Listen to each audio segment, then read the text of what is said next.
बोलो जयकारा बोल मेरे श्री गुरु महाराज की जय। श्री सद्गुरुदेव भगवान की जय।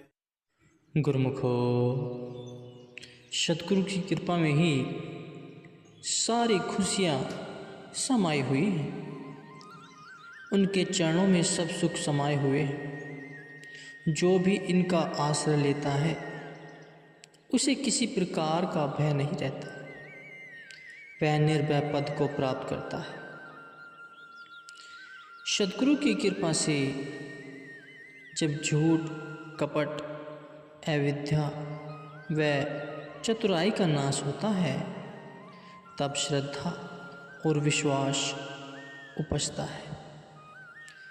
श्रद्धावान पुरुष के हृदय में ही ज्ञान टिकता है और सभी दुख, तकलीफ़ों व चिंताओं से छुटकारा मिलता है।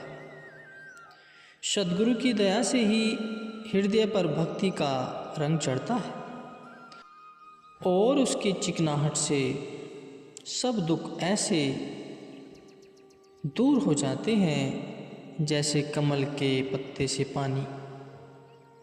जिसके ऊपर सद्गुरु की कृपा हो जाए फिर उसे यम का कोई भय नहीं रहता,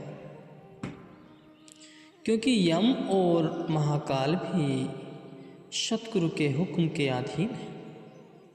सद्गुरु के कृपा पात्र पर उसका कोई वश नहीं चलता। जिस पर सद्गुरु दया हो उसका तन मन सुखी एवं निरोगी रहता है, क्योंकि सद्गुरु स्वयं वैद्य बनकर अपने शिष्य का उपचार करते हैं और उसे सभी व्याधियों से पल भर में मुक्त कर देते हैं। सद्गुरु की दया में सब सिद्धियाँ, रिद्धियाँ, सिद्धियाँ और नव निधियाँ समाई हुई हैं, जो उनके कृपा पात्र सेवक को सहज में ही प्राप्त हो जाती हैं। जिस सेवक पर ऐसी कृपा हो जाती है वह झूठ से निकलकर सच में समा जाता है, अर्थात परमात्मा से एक रूप हो जाता है। गुरुमुखो, एक दिन भगवान श्री कृष्ण जी ने युधिष्ठिर जी को एक गांव में जाकर उस गांव के सभी महापापी व दुष्ट व्यक्तियों को अपने पास लाने का आदेश दिया। युधिष्ठिर जी ने कहा कि भगवान, मुझे कैसे पता चलेगा कि सबसे पापी व्यक्ति कौन है? भगवान ने कहा कि गांव में पहुंचते ही जिस प्रथम व्यक्ति से तुम्हारी भेंट हो उसे ही महापापी समझना और उसके बारे में भले ही गांव वाले से भी जानकारी ले लेना। आज्ञा पाकर युधिष्ठिर जी उस गांव की ओर बढ़े और जिस प्रथम व्यक्ति से उनकी भेंट हुई उसके हाथ में माला थी और मस्तक पर बड़ा सा तिलक लगा हुआ था।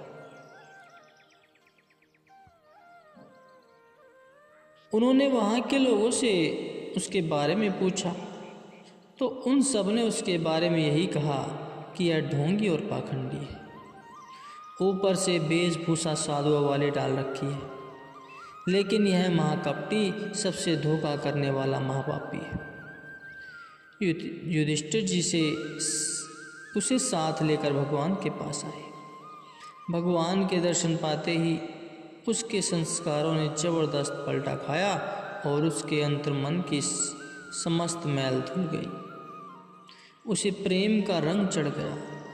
प्रेम विभोर हो अश्रु बहाता हुआ भगवान के चरणों में गिरकर वह क्षमा याचना करने लगा। भगवान ने उसे पश्चाताप करते देख उस पर अपनी कृपा दृष्टि डालकर सच्चे नाम की दात दे उसे वापस गांव भेज दिया। अगले दिन भगवान श्री कृष्ण जी ने युधिष्ठिर जी को पुनः उस गांव में जाकर किसी पूर्ण महात्मा जी को लाने के लिए भेजा। तो युधिष्ठिर जी के पूछने पर उन्होंने कहा कि गांव में प्रवेश करते ही जिस प्रथम व्यक्ति से आपकी भेंट हो उसी पूर्ण साधु जान हमारे पास लेकर आना।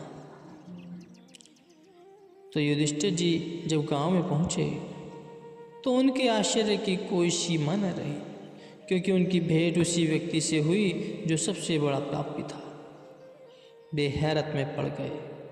लोगों से पूछा तो उन्होंने कहा कि कल से इसके स्वभाव में आश्चर्यजनक परिवर्तन हुआ है। यह बदनियत से नेक नियत इंसान बन गया है। इसके हृदय में अवगुणों की जगह सद्गुणों का वास हो गया है और इसका मन पूर्णतया पाक पवित्र हो गया है।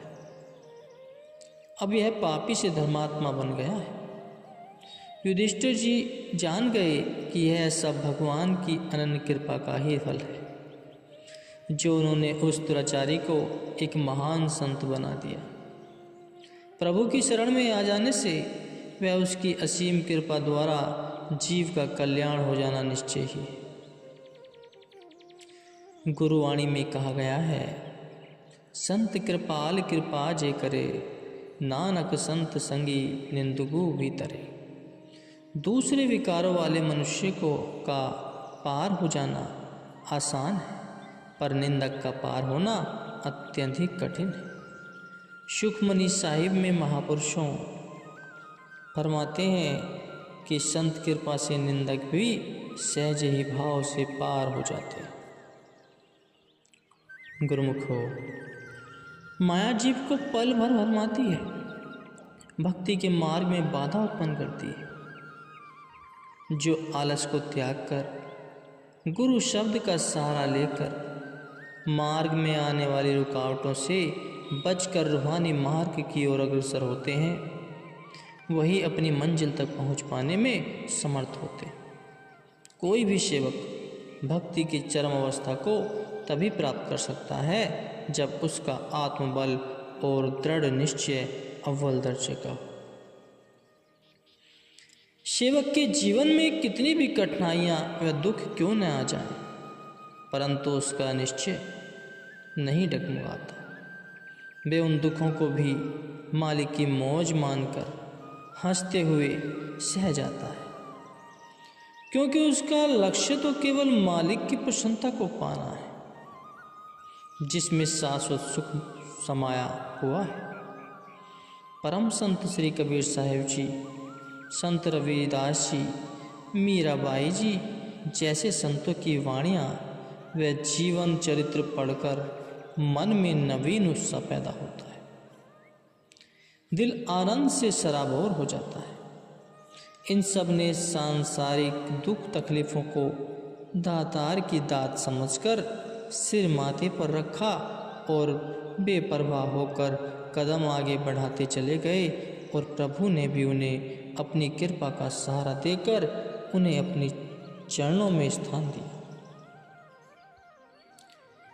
मालिक की दरगाह में वही सम्मान पाते हैं जो दुनियावी दुखों सुखों को क्षण भंगुर जानकर उन्हें चित्त में स्थान नहीं देते, बल्कि दृढ़ निष्ठा धारण कर सत्य की राह को ही अपनाते हैं, फिर चाहें उसके लिए उन्हें कितनी भी मुश्किलों का सामना क्यों न करना पड़े।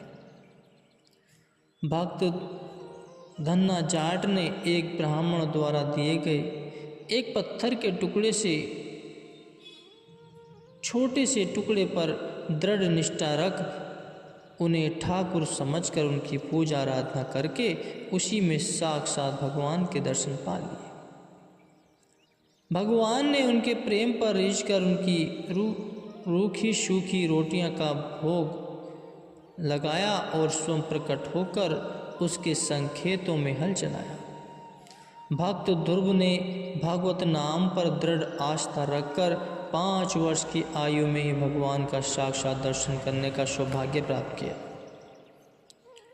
इसके विपरीत उनके निश्चय में दृढ़ता नहीं होती। वे दुनियावी सामानों की चकाचौंध में प्रभु के नाम को भुलाकर प्रभु से दूर हो जाते हैं।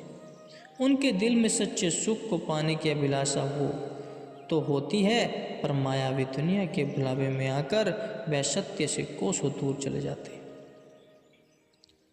तो गुरुमुखो, सच्चे मन से भगवान को